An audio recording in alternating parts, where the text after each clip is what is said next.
meet President of the United States? My name is Dallas Green. Well, thank you, Mr. President. I tell you, we're thrilled here in Philadelphia. We waited an awful long time for this moment, and a lot of people said this baseball team couldn't do it, but I think we proved otherwise. I think we proved we're the best in 1980 in America.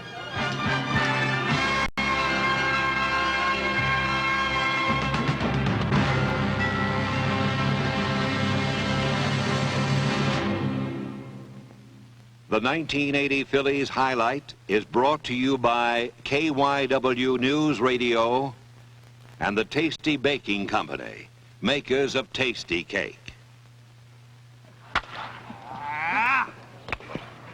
It all began in Clearwater, Florida, where some 46 players tuned up under Maestro Dallas Green, the newest man in the Phillies conductor's chair. It's like the Boston Symphony Orchestra. You have a bunch of fabulous musicians, but if you don't have a maestro to put them all together and let them make their music and make that sound come out right, then the musicians are lost. And I think this year Dallas is the kind of maestro the ball club has been looking for. And I think with his leadership and the ability to take our talents and give it direction, I think we're absolute favorites this year.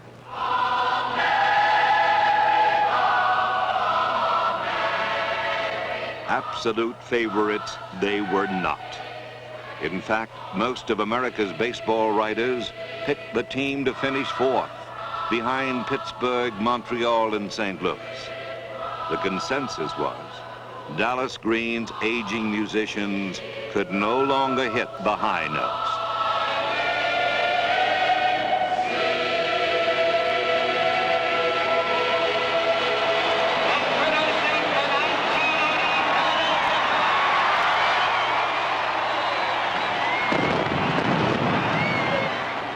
Could Dallas Green stop the Phillies' decline?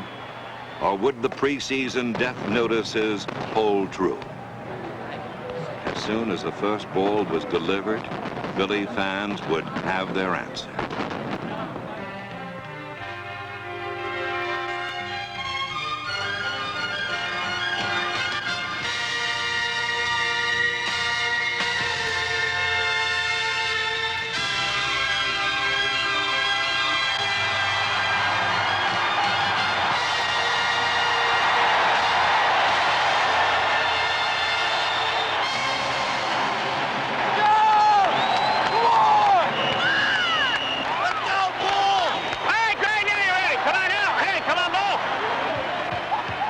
Stretch by Rogers, the 2-2 pitch. Swing and a long drive, deep left field, out of here, home run, the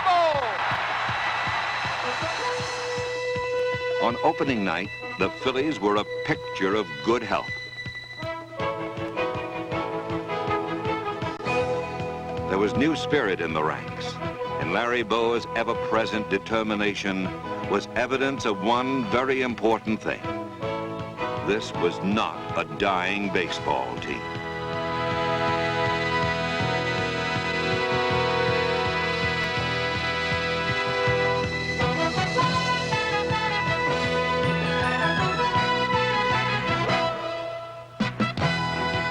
This was Dallas Green's kind of team. Disciplined in fundamentals, sound in execution, and always willing to get down and dirty.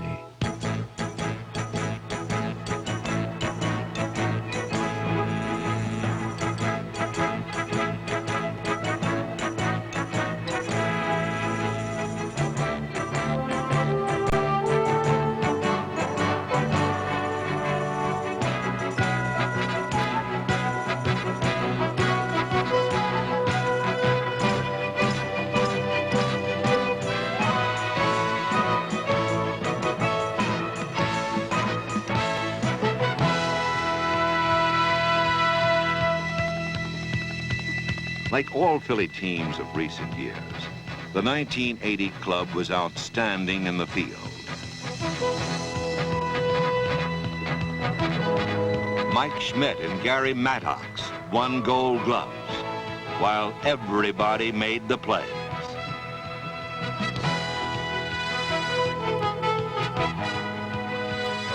Year in and year out, no team in baseball plays better team defense than the Phillies.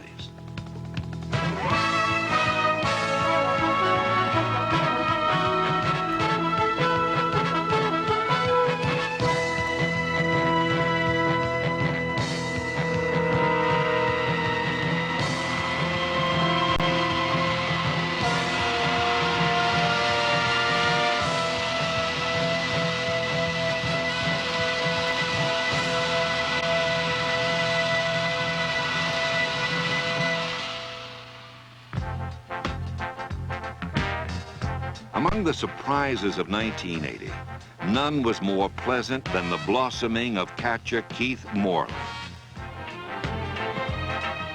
Moreland was a 26-year-old rookie who pummeled National League pitching like a seasoned pro.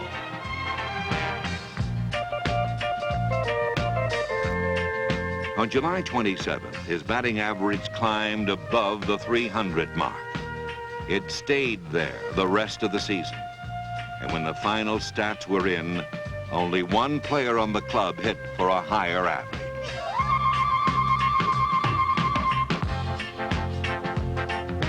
That man was 24-year-old rookie Lonnie Smith, Philadelphia's offensive catalyst. In only 100 games, Smith led the club in stolen bases and led the league in hustle. While Smith and Moreland enjoyed fine rookie seasons, second baseman Manny Trio had his best season as a Philly. The same was true for Bake McBride, whose 87 runs batted in were a career high. But the man whose inspirational presence sustained this club was Peter Edward Rose.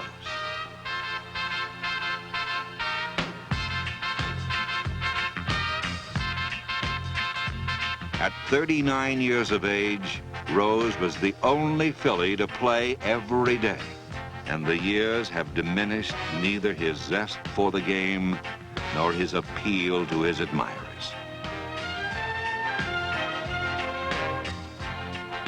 He led the league in doubles, and his 185 hits were a team high.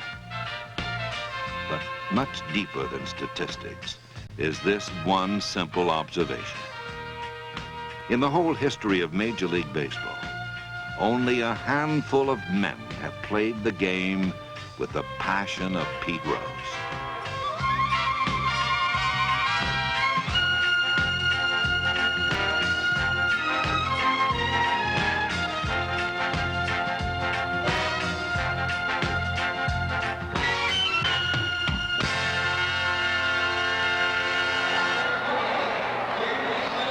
And finally, there's the man whose bat has launched more home runs in the past 7 years than any other active player.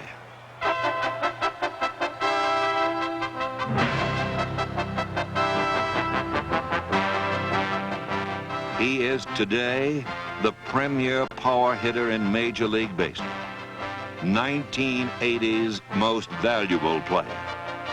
His 48 home runs established a new Major League single-season record for third baseman and earned him his 4th home run title in 7 years. Michael Jack Schmidt, Philadelphia's Sultan of Swat. Come on, lefty, strike him out! Pitcher Steve Carlton, Philadelphia's King of the Hill.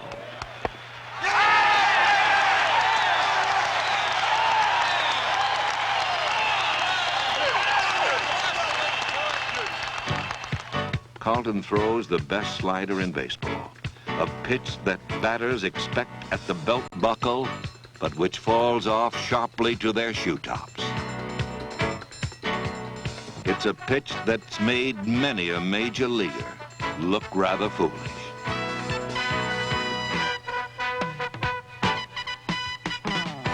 In 1980, Steve Carlton became the all-time strikeout leader among left-handed pitchers. Just another souvenir in the case. At age 35, Carlton started more games, pitched more innings, struck out more batters, and won more decisions than any pitcher in the National League. Not surprisingly, he also collected his third Cy Young Award. The right-handed half of the league's best 1-2 starting combination was Dick Ruthven.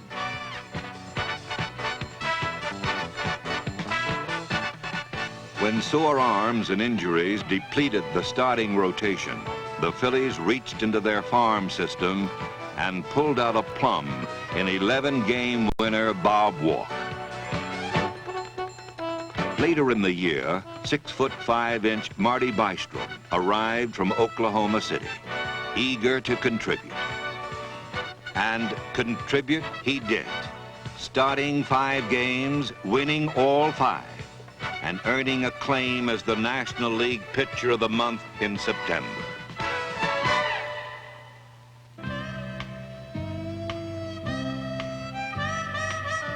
The good news from the starting front was bad news for the men in the Philly bullpen.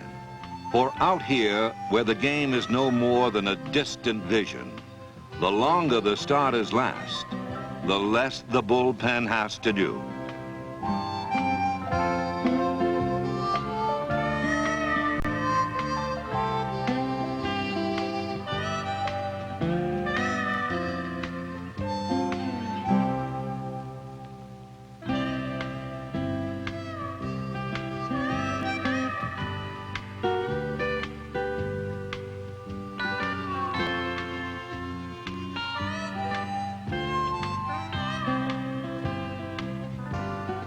For bullpen boredom, there's only one known cure.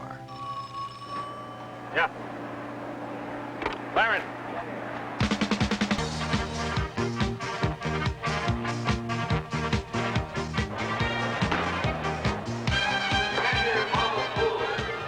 When duty calls, relief pitchers become baseball's lone rangers, coming to the rescue of thousands with a trick pitch and a hearty Hi-Yo Silver.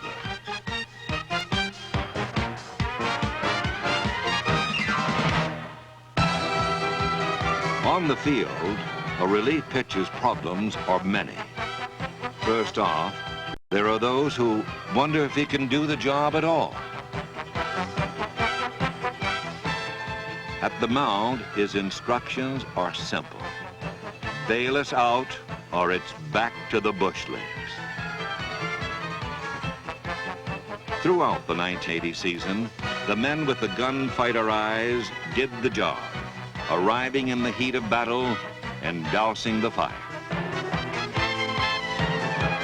And by mid-season, real help was on the way. On July 17th, after a 3-week bout with tendonitis, Tug McGraw returned to the Phillies. He allowed just 3 earned runs the rest of the season, due mostly to his famous screwball, a wrong-way curve that murders right-handed batters.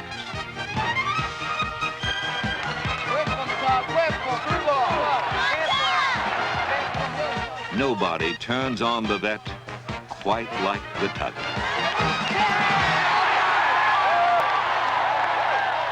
Of course, every night at Veteran Stadium is an enlightening experience. Oh, pal! Yo! Take that whistle out of here, would you, man? For the kids, a night at the vet can mean a free back-to-school gift from Tasty Cake.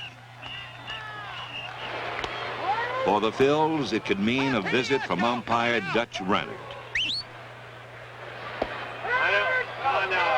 No, Dutch. No. I know it was low. Might have been away. At least one umpire is always welcome. Hi, sweetheart. I miss you. Get the Hey, we're on TV and radio now. My wife's there. Don't do that. Eric Gregg, the Fanatic's favorite. Hey, Gigi, let's go. Right here. Come on, let's go. Come on now.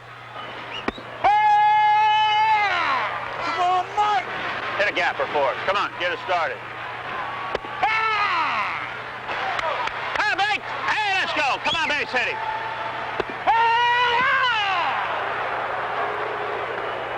Of course, not even Eric Gregg can make the Phillies swing the bats. We still only got one hit, man. Let's go.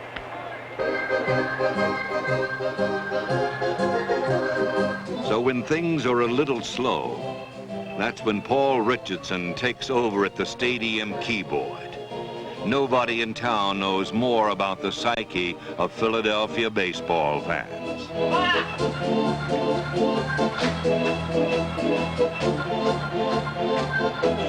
It's the ethnic things that they can clap their hands to. That seems to get the best response. But the situation isn't right. You got a tie ball game. It's 2 tenths yet.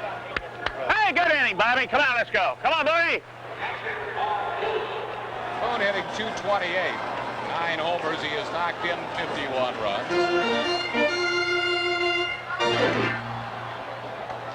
Nothing. They're not with it yet. Boone, despite a batting average some 60 points lower than last year, will probably get more RBIs this year. Line drive left field. Lacy drops it. Lacy lost it in the lights. Maddox scores. Boone to second base, and it's a 2-2 ball game. On this particular night in September, Bobby Wine gave the sign, and Philly fundamentals buried the Bucks. Pitch on the way to Booney. He drops the bunt. It's fielded by the pitcher. Throw to the plate. Throw is wild. Phillies win the game. A heap at the plate as Maddox comes sliding into what?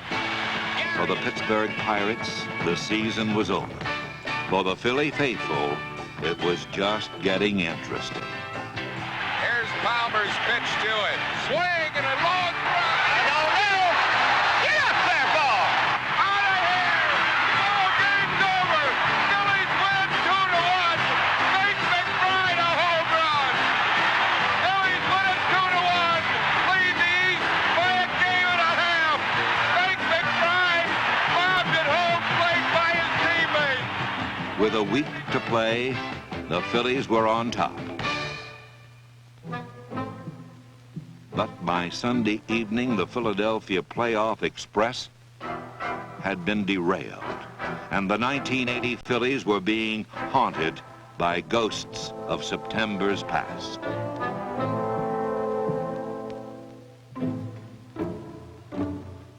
Were Philly fans about to be disappointed? The 1-1 pitch, swing and a ground ball, base hit. Phillies win it 6-5. Trio delivers with A stirring 15-inning win led to a 4-game sweep of the Cubs.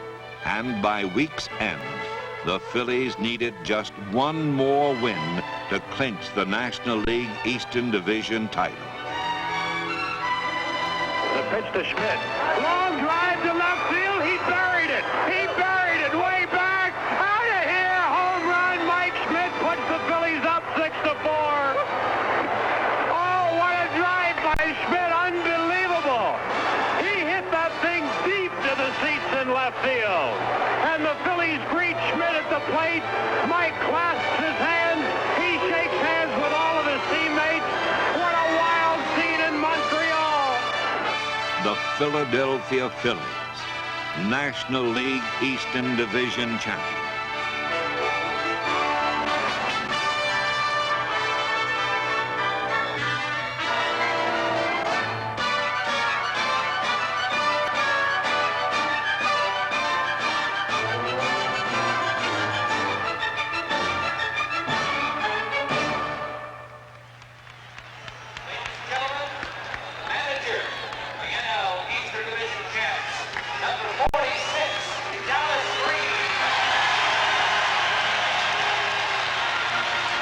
Game 1 of the League Championship Series was like opening night revisited, right down to the particulars.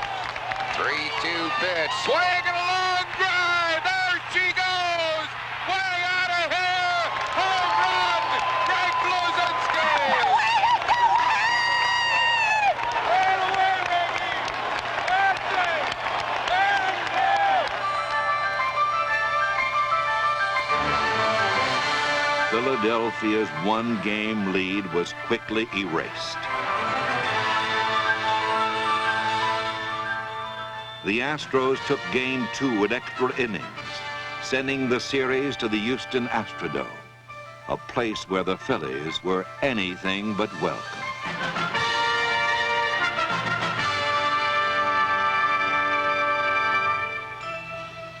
Ahead lay 3 of the most action-packed days in league championship history.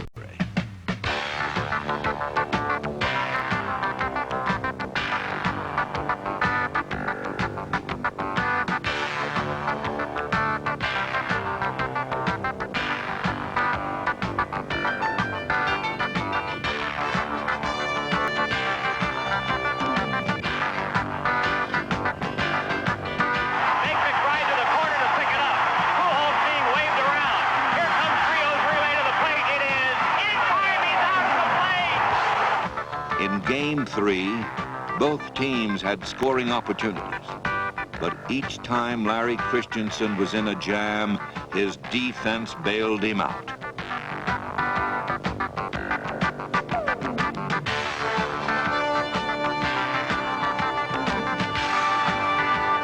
The scoreless tie took its toll as Houston lost Cesar Cedeno. But in the 10th inning, Philadelphia lost the game.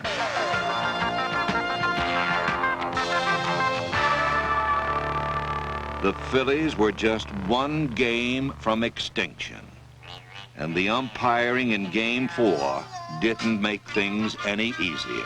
One hopper to the pitcher. He throws to first. Maddox is out at first. Everybody else is safe.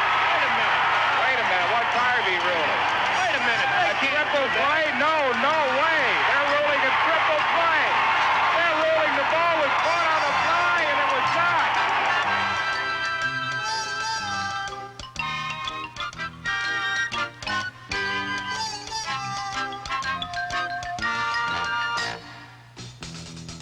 For the 3rd straight day, the game reached extra innings. Then in the 10th, the Bull bounced one off the wall, and Pete Rose headed for a game-winning rendezvous with Astro catcher Bruce Bochy.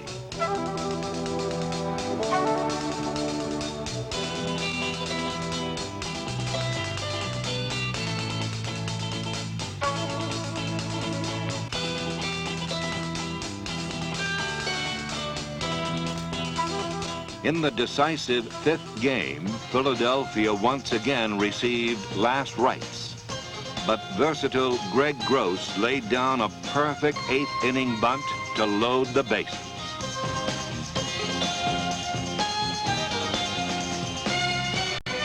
Time now for the series MVP to nail down the award. Line drive left field, base hit! Here comes Avalos to score! That ball's in the corner! Here comes Unser for the plate! He's gonna score! He goes into third, Manny Trios to third with a 2-run triple! Phillies lead the game 7-5! When Houston had the audacity to tie the score, Gary Maddox's big clutch hit nailed down the win.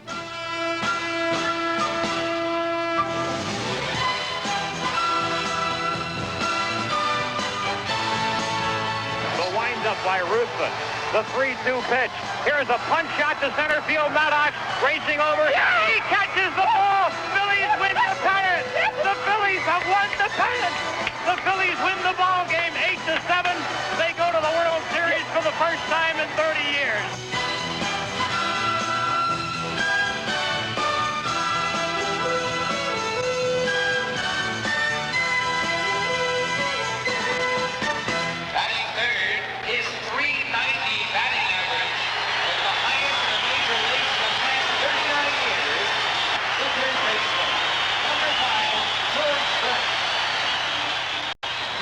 Adversity to bring out the character in all these teams. You look at all the World Series winners. The Oakland A's had a lot of scuffling, but they won it. The Yankees, a lot of scuffling, but they won it. Kansas City likes each other too much. They're going to lose. Trailing 4-0 in the 3rd, a rejuvenated Bob Boone drove in the first of 5 Philly runs, turning the base paths into a pinstripe carousel.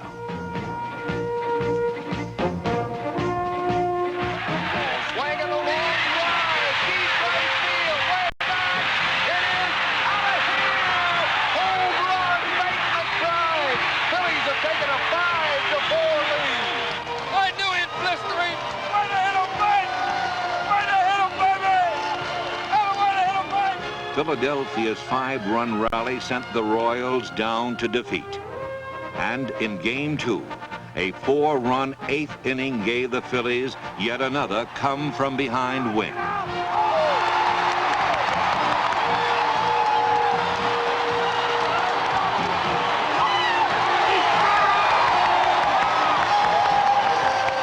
Just when the Phillies appeared invincible, the scene shifted to Kansas City, where the Royals evened the series. In the all-important 5th game, Kansas City took a 1-run lead into the 9th and sent out their bullpen ace to protect it. The Phillies sent out pinch hitter extraordinaire, Del Unser. Here's the pitch to Unser. Swing and a smash past Akins and down the right field line. Mike Schmidt is heading for third base, being waved around third. Here is the relay throw to the plate, and Schmidt is safe at home plate. Unser eventually scored the game-winning run, and the Phillies returned home just 1 win away from their first ever world championship. But by now, it was a bygone conclusion. Here's the pitch to Schmidt. Swing and a line drive, hit right center field. Boone scores. Here's Lonnie Smith being waved around. He scores, and the Phillies lead it 2-0. Swing and a high pop foul near the Phillies dugout. Boone bumped the ball, Rose grabs it. What an incredible play. And there's 2 outs here in the ninth. After 97 years of waiting, Philly fans were 1 pitch away from celebrating a world title.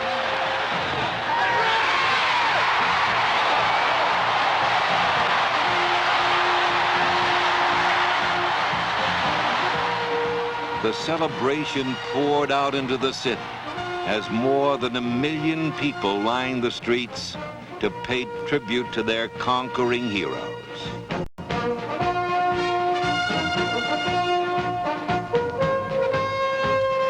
Finally, before a packed house in JFK Stadium, Mike Schmidt gave the final blessing. Take this world championship and savor it. You all deserve it.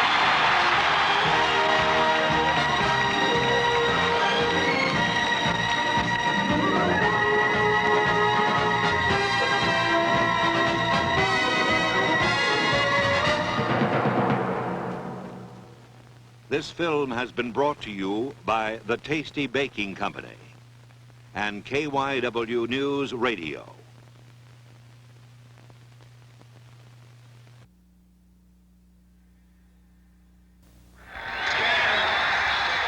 When I took the field for the 1979 World Series, it was probably the proudest moment of my life. Hi, I'm Ken Singleton, and to me, pride is important. The kind of pride you can find in the United States Army. It's an organization which gives you a chance to grow as a person and to learn a new skill. So check out the Army, where you can serve your country as you serve yourself. Call this number toll-free or see your local Army representative. Beating the Yankees, I think, in that the 3rd game the other night was the most excited I've been. Oh, this is fabulous. This is about the greatest thing ever happened to Kansas City, I'll tell you. George Brett against Rich Gossage. 2 down. Wilson at second. Washington at first. Fastball. Drilled to right field. Back it goes. It's gone. George Brett has just hit a towering 3-run homer. The Royals lead the Yankees 4-2. And now they're just 9 outs away from their first American League pennant. Dan Quisenberry is being mobbed by his teammates. After coming so close so many times, a World Series will be coming to Kansas City. No question about it. They were going to beat Houston Oilers. They just wanted to make it to the last minute to make it like drag it out and make it look really good. This actually is bigger for us, I think, than the bicentennial, you know. Gary Maddox stands in. Unser at third, 2 outs, top of the 10th. LaCourte's pitch. Maddox swings, line drive, center field. Gould can't get it. Unser scores, and the Phillies lead 8-7. Unbelievable. This team just won't quit. The Phils have come from behind again. The Phillies have done it. It took 30 years and 5 murderous games with Houston, but finally the Phils are going to the World Series. I've been waiting 30 years for this, and 4 in a row, I guarantee it. We've waited a long time, but it's worth the wait. Sure, it's been worth the wait. There's no doubt about that.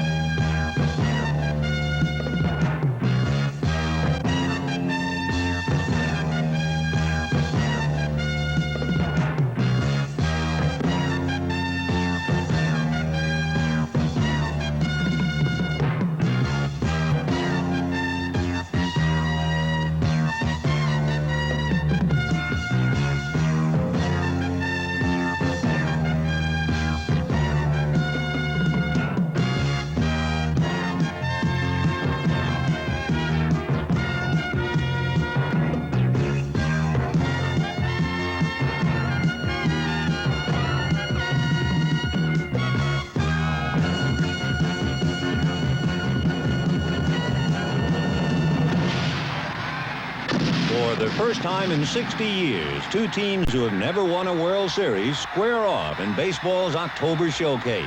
Another first. Never before have both World Series teams been led by rookie managers. But Kansas City's Jim Pry and Philadelphia's Dallas Green are given much of the credit for turning around their team's fortunes and bringing about this historic meeting. In the city of brotherly love and baseball near misses, it's time to let go and celebrate. For 1950 seems an eternity ago.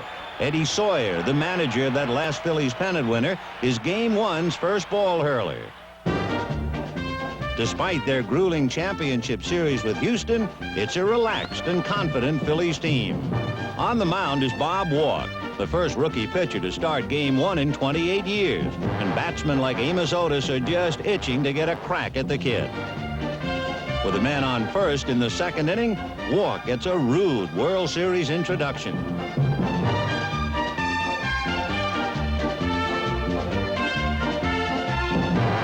It's 2-0, and Amos Otis becomes the 16th player to homer in his first World Series at-bat. In the third, Willie Aikens, another debut performer, celebrates his 26th birthday.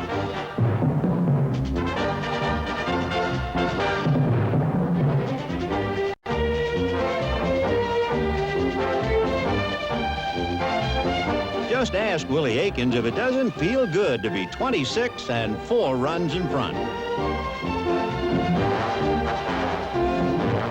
A couple more base runners put Clint Hurdle in the driver's seat.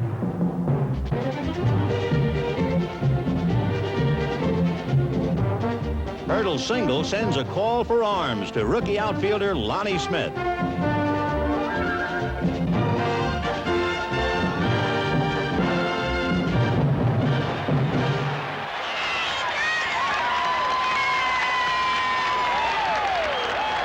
Still, with a 4-run cushion, 20-game winner Dennis Leonard ought to be breathing easily.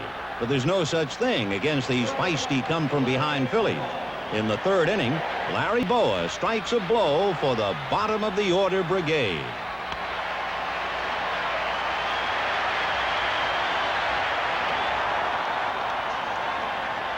With this team, a rally can start here just as well as at the top of the order.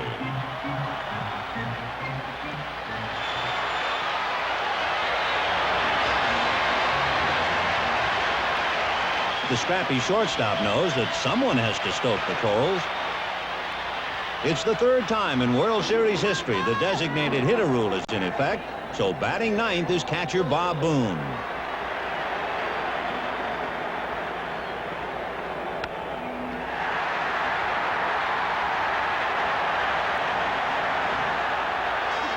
The DH rule backfires on its American League founders as the Phillies' 8th and 9th batters produce their first World Series run.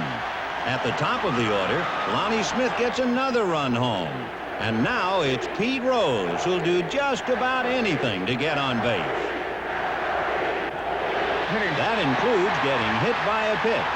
And Rose, one of only 3 Phils who knows the World Series road, has Veterans Stadium alive. The Royals' once comfortable lead is now in danger. The potential tying runs are on for Bake McBride, who's batting cleanup despite having hit only 9 home runs the entire season.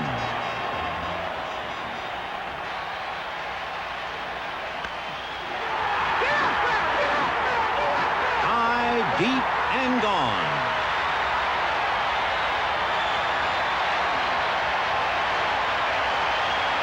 McBride's 3-run homer puts the finishing touches on a 5-run third.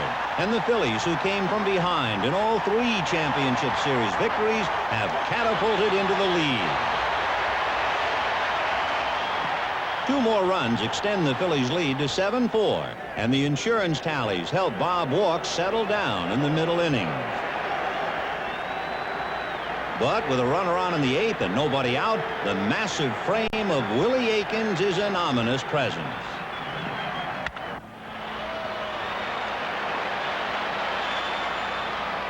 Aikens' second moonshot makes him only the 3rd player ever to hit 2 homers in his first World Series game. The Royals now trail by only 1. And Bob Walk, who'd later call himself Boom Boom, is replaced by the cool, calm, and collected countenance of the Phillies' placid reliever, Tug McGraw.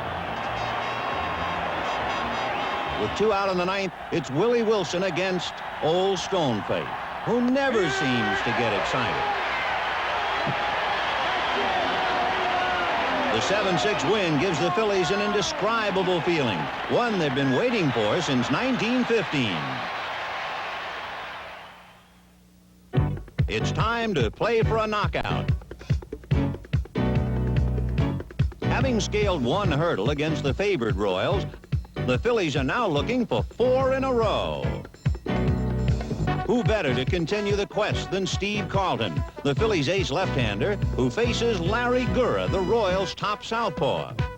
A far cry from the tumultuous Game 1, the second outing belongs to the pitchers, at least until the top of the 7th. With the Phillies leading by 1, Carlton's sliders start slipping. 3 walks load the bases with blue shirts, and the series' hottest hitter, Amos Otis, waits impatiently.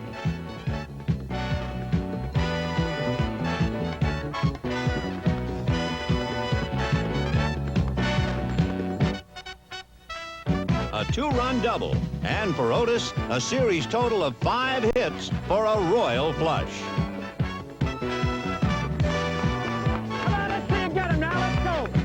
A sacrifice fly extends the Royals' lead, and again the Phillies must stage a late-inning rally.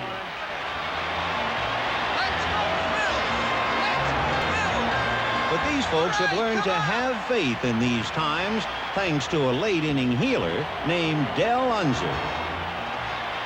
The Royals, meanwhile, have their own miracle worker, Dan Quisenberry, who earned 33 saves in 1980 with his famed Atom pitch. But Unser refuses to hit this Atom or anywhere near him. Bob Boone rumbles home, cutting the Royals' lead to 4-3 in the 8th.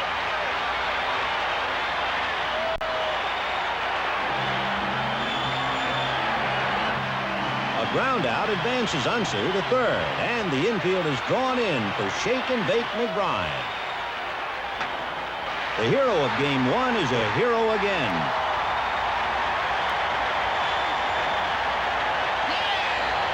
The game is tied 4-4, but the Phillies aren't done yet with their big gun Mike Schmidt at bat.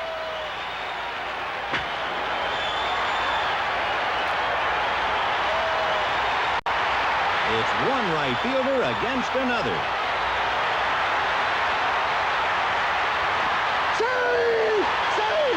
Once again, the team that wouldn't die saves its best until its backs are against the wall. Another run gives the Phillies a 6-4 8th-inning lead and puts Ron Reed in a position to save it for Steve Carlton. Philly fans just can't wait to move on. Kansas City, here we go. Phillies on the move. Kansas City. For the first time ever, a Phillies team has 2 wins in a World Series. It's now on to Kansas City, and Philadelphia fans don't care if they ever come back.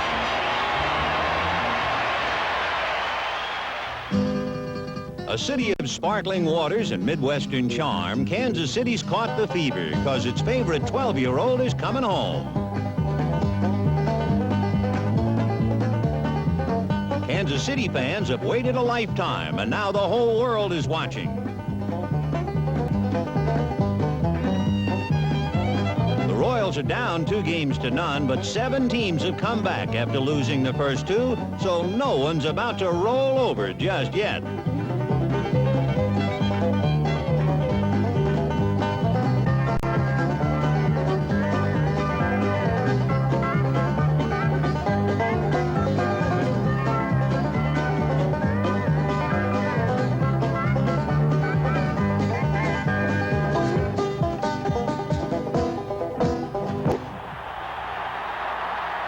In a glittering World Series premiere, Royal Stadium is a smash.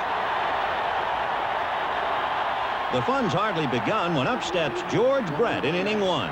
It's a huge relief for Royal fans because the most celebrated case of hemorrhoids in recent memory had forced Brett out of Game 2 in the latter innings.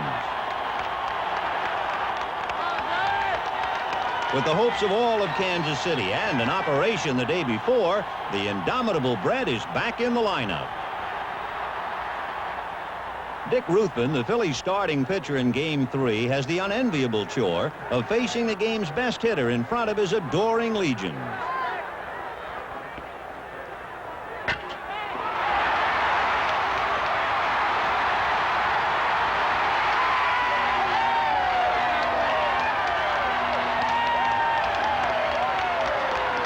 It's 1-0 Kansas City, and what could be more appropriate?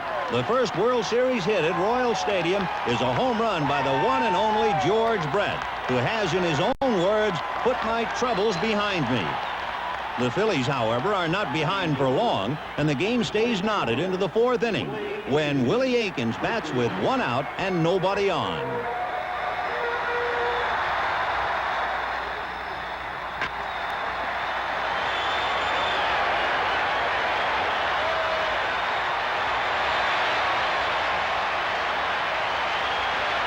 For the first time in his big league career, the mountainous Aikens barrels in with a triple.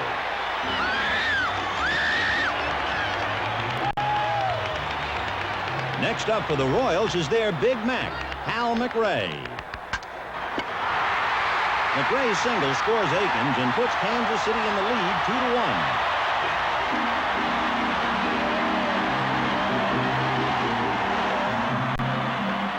The Royals' 1-run lead is entrusted to towering right-hander Rich Gale, facing Mike Schmidt in the 5th.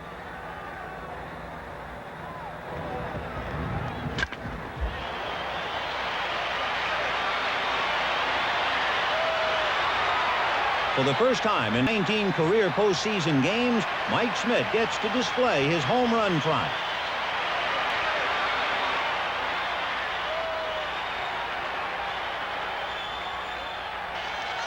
The game is tied again 2-2, but Royal fans initial a cheer in the 7th. In KC, AO stands for Amos Otis, and the red-hot Royal center fielder gets ready to send this ball a WOL.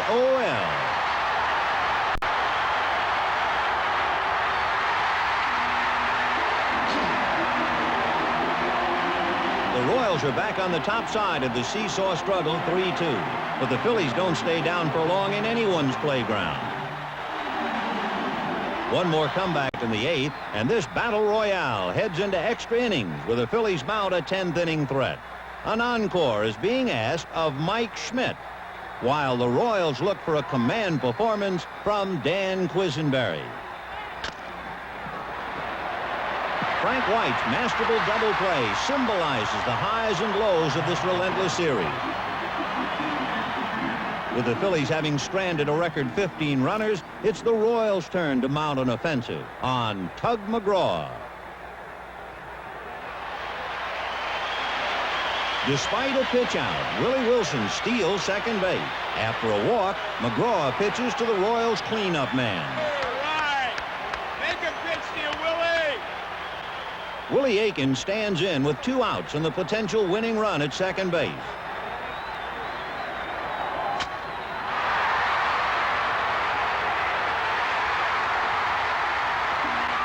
Wilson's victory dance brings the 12-year history of Royals baseball to an exultant climax at home plate.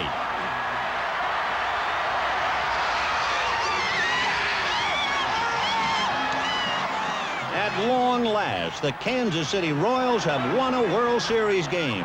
And no matter what happens next, they'll savor this one forever. For the first one's always the sweetest. Game 4 of the 1980 World Series and a glorious autumn afternoon. In Missouri, this day has been proclaimed Kansas City Royals Day. Philadelphia still leads 2-1, but this team of Royals is fired up. And in the first inning, the pride of the Show Me State shows them.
Get 6 hits and score 4 runs in the first inning, and the Phillies can never quite pick up the pieces.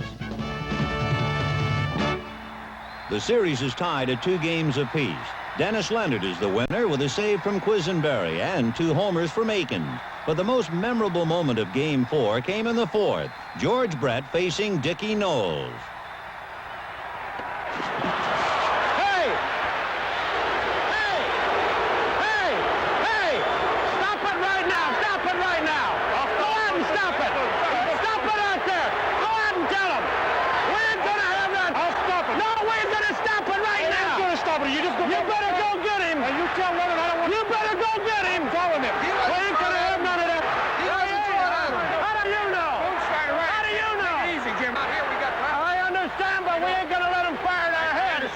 Control yourself. There ain't no doubt about that pitch, was there? We'll handle it. Take it easy now, Jim. As Fry departs, home plate umpire Don Denkinger lays down the law. I'm just going to stop it right now. We're not going to have anybody throw at anybody, okay? Because if I think you throw it at somebody, then I'm going to run you, okay? I won't hit nobody. Okay. The message is loud and clear, and Denkinger puts the issue to rest once and for all. Yes. I didn't tell him I thought he was throwing anybody, but I don't want him throwing anybody. If I think he's throwing somebody intentionally, he's got to go. And same for Dennis, okay? With no more conflict in Game 4, both the Phillies and Royals turn their attention to the critical 5th game. In this, baseball's first all-artificial turf World Series, even the groundskeeper's efforts are intensified.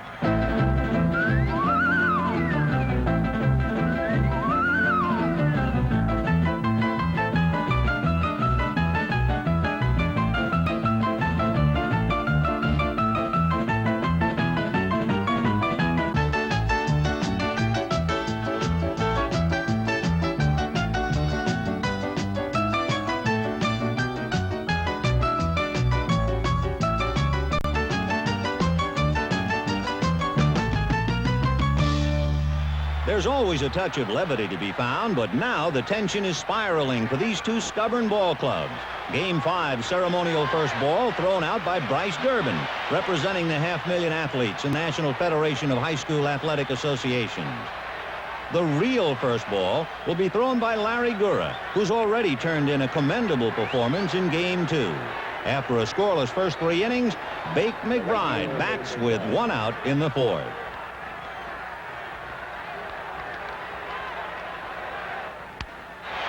McBride's slow roller should be routine, but Willie Aikens can't find the bag, and McBride is on. Aikens' seemingly trivial error could become the game's first pivotal play, for you hate to put a base runner on with the Major League's home run king, Mike Schmidt, up next.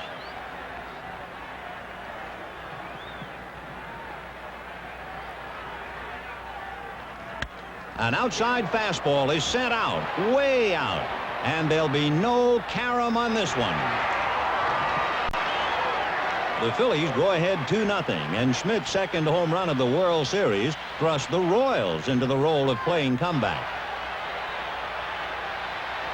Kansas City gets a run in the 5th, but the Phillies' second rookie starter of the series, 22-year-old Marty Bystrom, is displaying poise beyond his years. Now in the 6th, Amos Otis takes aim.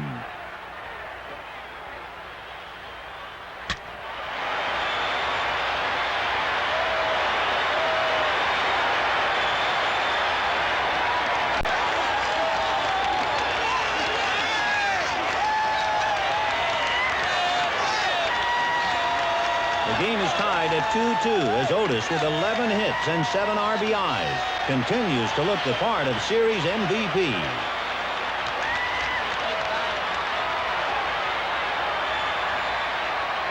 Two more hits send Bystrom walking. Ron Reed relieves, and the Royals go ahead by a run.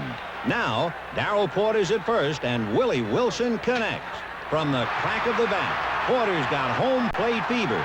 But so does the Philadelphia tandem of McBride and Trio.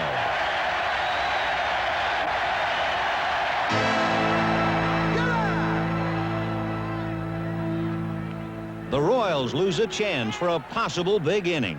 Now in the 9th, it's up to tireless Dan Quisenberry to protect a precarious 1-run lead.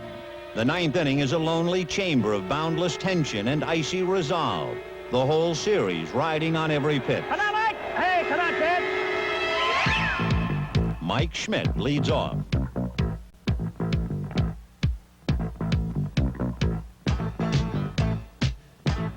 Brett, who'd been playing more shallow than usual, is a forlorn figure, and Schmidt is the potential tying run. Up steps pinch hitter Del Unser.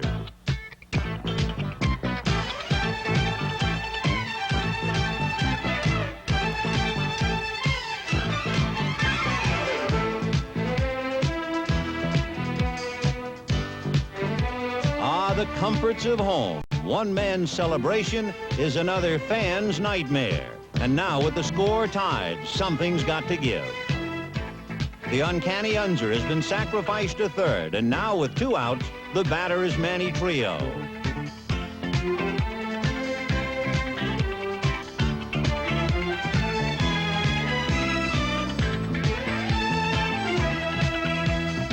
Unser's run puts the Phillies ahead, and this rollicking band of never say die Phillies has done it again.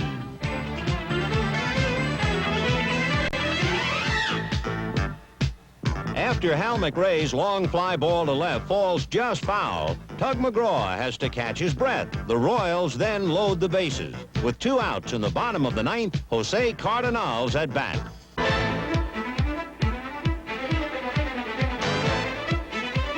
The count is 1 ball and 2 strikes.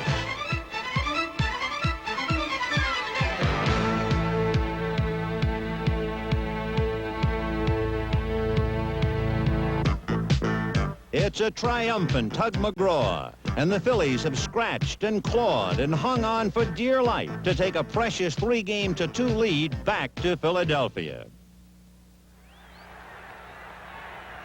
Game 6 brings out almost 66,000 fans, the largest World Series crowd in 16 years. A record-breaking television audience is also watching.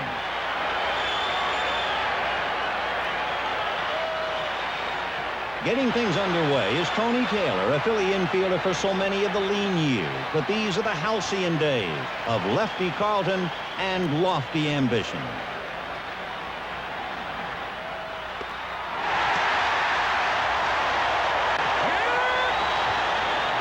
For 7 innings, Carlton sends the Royals down with hardly a whimper. But his opponent, Rich Gale, is hard-pressed to keep pace. With no score in the 3rd, Gale walks Bob Boone and faces speedster Lonnie Smith.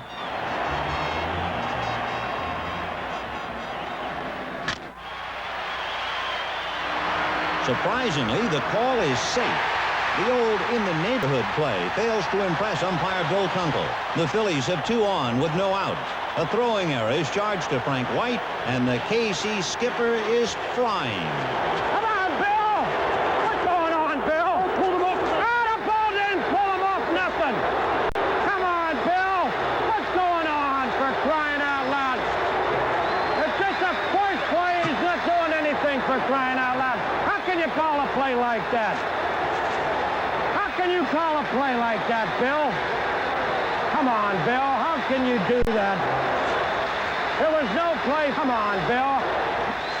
You don't see that twice a year, Bill. Put the ball right here. Come on, for crying out loud. The futility of Fry's mission becomes apparent, and the manager addresses himself to an ally. He's going to bunt for sure. We'll have to play with 2 charges. With Boone at second and Smith at first, Fry has put his infielders in motion to combat a sacrifice bunt. Pete Rose is the man in the middle of all this as the game assumes the look of strategic warfare. Will Rose bunt or not? With Brett charging, Rose fakes and takes a ball, and with the count 3-1, Fry sends his infielders back. Noticing the change in defensive strategy, Rose lays down a gorgeous bunt, and George Brett is playing too deep to make the play.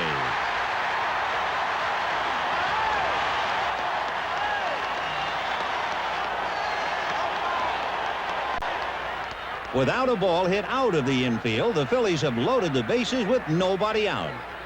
Score it a hit for Rose and give the round to Philadelphia. Mike Schmidt, the batter.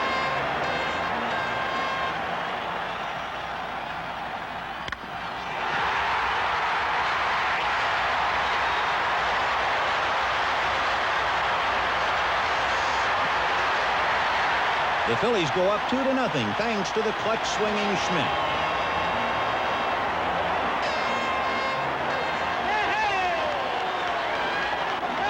The lead then swells to 4 and holds until the 8th inning when Tug McGraw relieves a tired Steve Carlton. The Royals break through for a run, and with the bases loaded, it's designated hitter Hal McRae versus designated stopper Tug McGraw.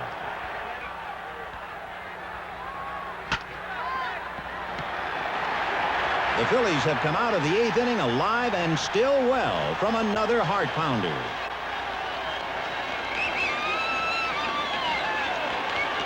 Still, this slap-happy fellow has a truly astonishing flair for drama, and the 9th inning will provide even more. Down by 3 runs, the Royals load the bases with only 1 out, and the potential lead runs at home. For 2 rookie managers, it's the moment of truth. Tug McGraw fires to Frank White, who pops it up. A miraculous grab by Pete Rose might just stand as the most lasting image of this stirring series. After all that it took to get here, the new Phillies can't afford to let it slip away now.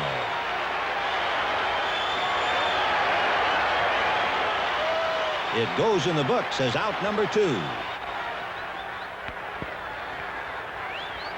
The Phillies need just one more strike to wrap it up, and Willie Wilson stands in the way.